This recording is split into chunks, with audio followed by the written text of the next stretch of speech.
Assalamualaikum warahmatullahi wabarakatuh. Untuk memenuhi tugas desain pembelajaran oleh Buya Suhardi, saya Juniani Boru Panjaitan akan menjelaskan tentang adab-adab murid terhadap guru. Dalam membuat suatu desain pembelajaran, maka kita harus memperhatikan yang pertama KD, yaitu kompetensi dasar, yang kedua indikator, yang ketiga tujuan, yang keempat materi, dan yang kelima kuis. Yang pertama, kompetensi dasar, yaitu menghayati adab terhadap guru, kemudian terbiasa menerapkan adab terhadap guru, kemudian memahami adab terhadap guru, dan mendemonstrasikan adab terhadap guru. Lalu yang kedua, indikator, yaitu menjelaskan tata cara adab terhadap guru seperti yang dianjurkan, lalu mempraktikkan adab terhadap guru. Dan selanjutnya yang ketiga, yaitu tujuan pembelajaran. Yang pertama, untuk menciptakan karakter yang baik dan sopan. Yang kedua, agar memahami tata cara ketika bersama guru. Yang ketiga, agar mengetahui hak dan jasa guru.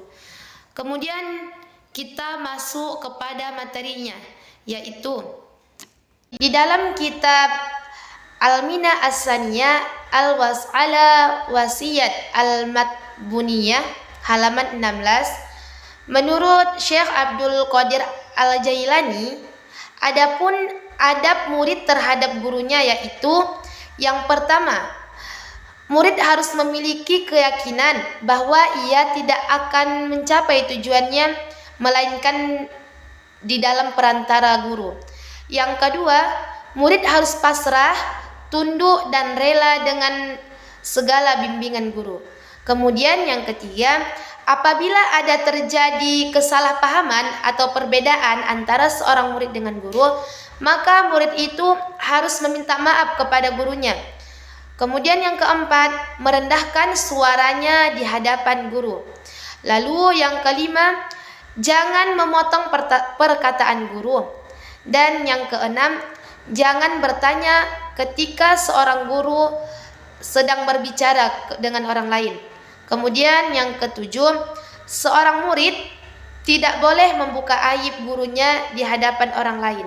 Sedangkan di dalam kitab Tazkiratus Sami' wal Mutakallim fi Adabil Alim wal Muta'alim, menurut Imam Ibnu Jama'ah Asy-Syafi'i, adab murid terhadap guru yaitu yang pertama, seorang murid itu harus menghormati gurunya, dan yang kedua, tidak memanggil gurunya dengan sebutan nama, yaitu dia harus memanggil gurunya dengan sopan.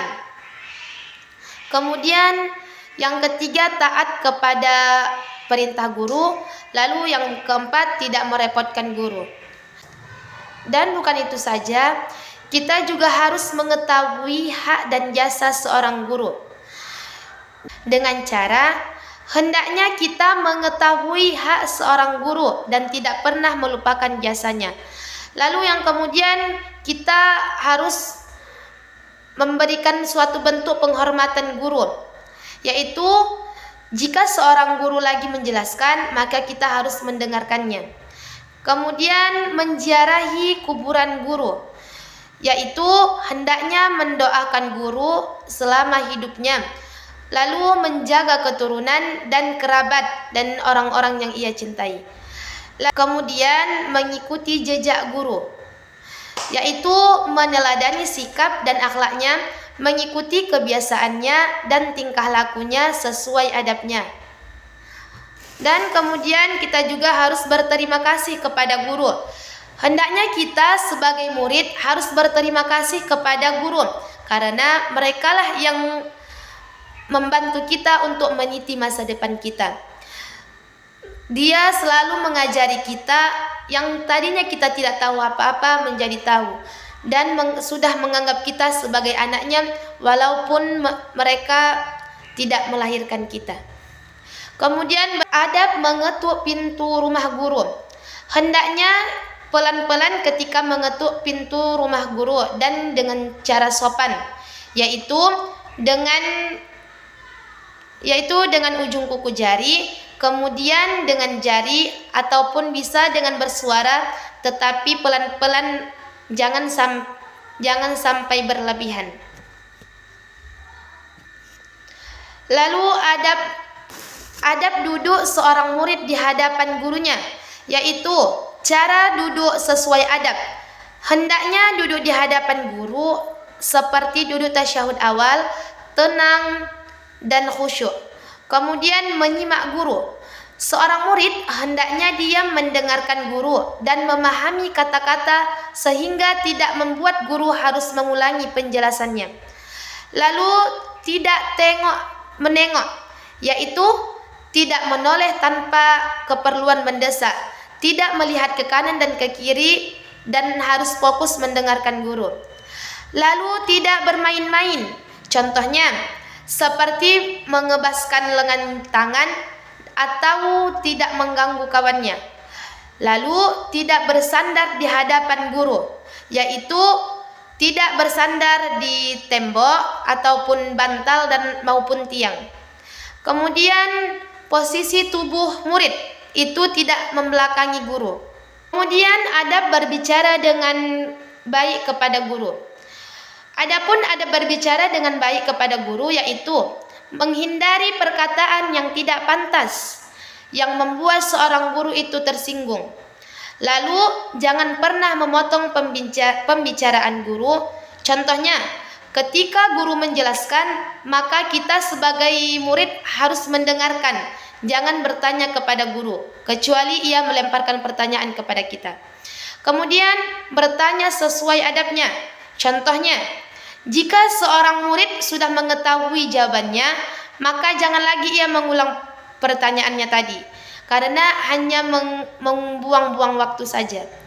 Kemudian tidak mendahului perkataan guru dan tidak berbincang dengan orang lain ketika guru sedang menjelaskan. Tidak berbincang kepada orang lain ketika kita sedang berbicara kepada guru. Kemudian ada berjalan bersama guru. Adapun adab berjalan bersama guru yaitu pertama, posisi antara murid dan guru. Ketika seorang murid sedang berjalan bersama guru, maka posisi murid harus di belakang guru, tidak boleh berjalan di depan guru. Kemudian yang kedua, sering menoleh ke arah guru. Ketika sedang bersama guru, hendaknya kita sering menoleh ke hadapannya, agar seorang guru ketika berbicara kepada kita, maka dia akan merasa bahwa dia sedang didengarkan. Kemudian yang ketiga, menyapa guru ketika bertemu di jalan. Jika kita bertemu guru, hendaknya kita mengucapkan salam, mendekat kepadanya jika jaraknya jauh, tidak berteriak ketika memanggilnya. Adapun dalil nakli adab terhadap guru yaitu laisa minna man lam yujilla kabirana aw yarham saghirana wa ya'rif li'alimina, yang artinya tidak termasuk golongan kami orang yang tidak memuliakan yang lebih tua dan menyayangi yang lebih muda, serta yang tidak mengetahui hak orang yang berilmu agar diutamakan pandangannya. Kemudian yang terakhir, kuis. Apa yang harus kita lakukan sebagai bukti patuh dan taat kepada guru? A. Mendengarkan guru ketika ia sedang menjelaskan. B. Bermain-main ketika guru sedang menjelaskan. C. Memanggil guru dengan sebutan nama. D. Berbicara tidak sopan kepada guru. Itulah tadi penjelasan tentang adab-adab murid terhadap guru. Jika ada kesalahan, saya mohon dimaafkan. Sekian dan terima kasih. Wassalamualaikum warahmatullahi wabarakatuh.